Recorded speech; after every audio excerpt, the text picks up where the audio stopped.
Ducks have just finished a 31-7 win over the Beavers, and with the win, the Ducks are going to the Pac-12 championship game in Las Vegas.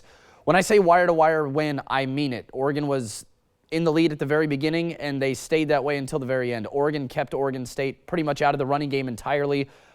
The Beavers ran 5 offensive plays in the first quarter, so when Oregon State got back late in the second, the Ducks slammed the door shut, scoring right before the half, and that was the moment that it really felt like it could get out of control, and the Ducks are going to the Pac-12 championship game.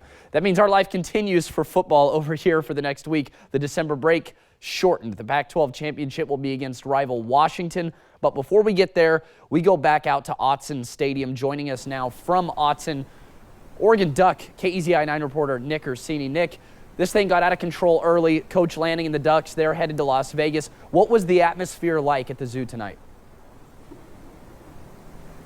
Oh, it was great. I mean, honestly, you talk about moments that you thought that this game really could get out of hand. I mean, you thought as soon as Silas Bolden crossed the goal line, you're like, okay, here we go. We got a game again. And then Bo does what he's been doing all season long, connects with Troy Franklin, and then this game really was not close in the second half. I mean, Oregon flat out dominated this game. They did exactly what they needed to do, and it was to stop that run game and force DJ Uiagalelei to try to beat this Ducks defense, and it just wasn't the case. It wasn't going to happen. You just saw that two teams, it just wasn't exactly, it was a mismatch, so we'll just call it what it was, and now we get the chance to see what we've wanted to see ever since that night on October 14th in Seattle. These have been the two best teams. I'm talking about the Ducks and the Dogs. They get to go at it one more time in Vegas, and I'll be there, and so will you, and we can't wait to see it.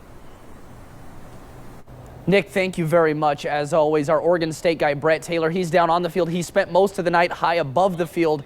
But, Brett, you can certainly feel the uncertainty from here right now. What was the mood like for the Beavs post-game, particularly head coach Jonathan Smith?